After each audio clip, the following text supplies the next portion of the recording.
बिस्मिल्लाहिर्रहमानिर्रहीम। अस्सलाम वालेकुम दोस्तों, मेरा नाम मोहम्मद उस्मान है और आप देख रहे हैं जॉब उस्मान यूट्यूब चैनल। उम्मीद करता हूँ सब दोस्त खैरोफियत से होंगे, मज़े में होंगे। दोस्तों आज का हमारा टॉपिक है कि हम स्पेन का वीज़ा गल्फ़ कंट्री से, मिडल ईस्ट से कैसे अप्लाई कर सकते हैं, इसके लिए कौन कौन से डॉक्यूमेंट्स चाहिए और कितना प्रोसेसिंग टाइम है इसका और इसकी कितनी फ़ीस है। ठीक है, अगर आपने मेरे चैनल को सब्सक्राइब नहीं किया हुआ तो सब्सक्राइब कर ले, ताकि मैं इस किस्म की वीडियोस अपलोड करता रहता हूं वीज़ा से रिलेटेड, तो आप तक वीडियोस पहुंचती रहेंगी अगर आपने चैनल को सब्सक्राइब कर लिया। तो दोस्तों बात करते हैं आज स्पेन कंट्री की। स्पेन कंट्री एक बहुत ही बड़ा कंट्री है और शेंजन का पार्ट है। ठीक है, अगर आप इस कंट्री की एक्सेस हासिल कर लेते हैं, इस कंट्री का वीज़ा अगर आप हासिल कर लेते हैं तो आप यूरोप के यूरोपीय यूनियन में आते हैं, शेंजन में आते हैं। 29 कंट्री, आप हर कंट्री इस एक वीज़ा पे जा सकते हैं।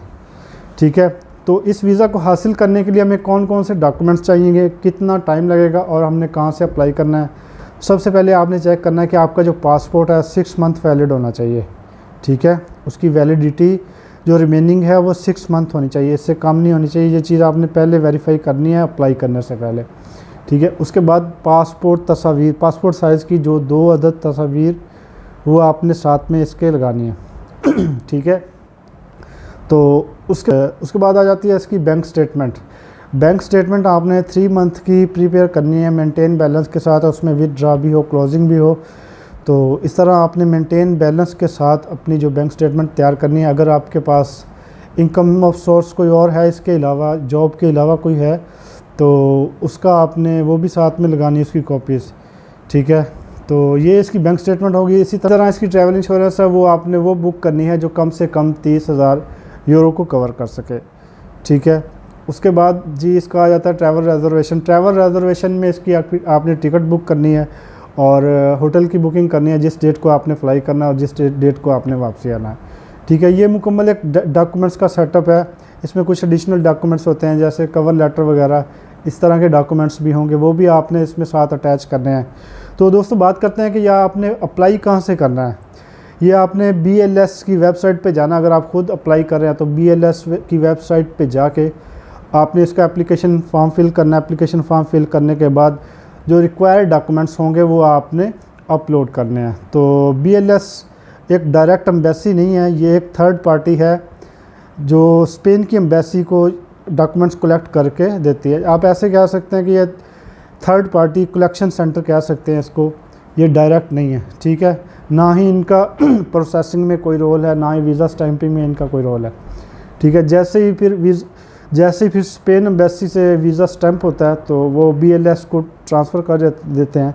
तो आप फिर वहाँ से जाके अपना पासपोर्ट रिसीव करते हैं, अपने डॉक्यूमेंट्स वहाँ पे जाके आप रिसीव करते हैं। ठीक है, तो बात करते हैं इसकी अपॉइंटमेंट इसकी तकरीबन टाइम लग जाता है, 30 से 40 दिन भी लग जाते हैं, क्योंकि इसकी स्लॉट्स कम होती हैं। वीज़ा अप्लाई करने वालों की तादाद ज़्यादा होती है तो इसकी स्लॉट्स कम होती हैं, वो बार बार निकलती रहती हैं। जिस दिन फिर आपकी अपॉइंटमेंट आती है, अपॉइंटमेंट के टाइम पे आप वहाँ पे जाते हैं अपने मुकम्मल डॉक्यूमेंट्स लेके। वहाँ पे आपकी बायोमेट्रिक होती है और उसकी वहाँ पे आपने इसकी 90 यूरो फ़ीस पे करनी है। 90 यूरो पाकिस्तानी तकरीबन 30 से 31,000 या 32,000 इतने ही तकरीबन बनते हैं, या इससे थोड़े कम बनते हैं।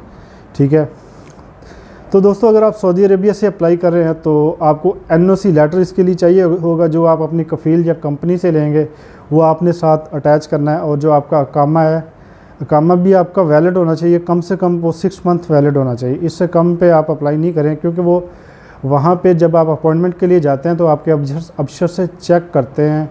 समटाइम चेक करते हैं, समटाइम कहते वो नहीं चेक करते। ठीक है, वो बोलते हैं कि अफसर अपना खोल के दिखाएँ, तो आपने वहाँ पे आप अपना अफसर खोल के उनको दिखाना होता है। तो जब भी आपने वीज़ा अप्लाई करना है, ये सिंपल से डॉक्यूमेंट्स हैं, आपने प्रिपेयर करने हैं। प्रिपेयर करने के बाद अपनी बैंक स्टेटमेंट अच्छे से रेडी करने के बाद अपने सारे डॉक्यूमेंट्स आपने मेंटेन करने हैं।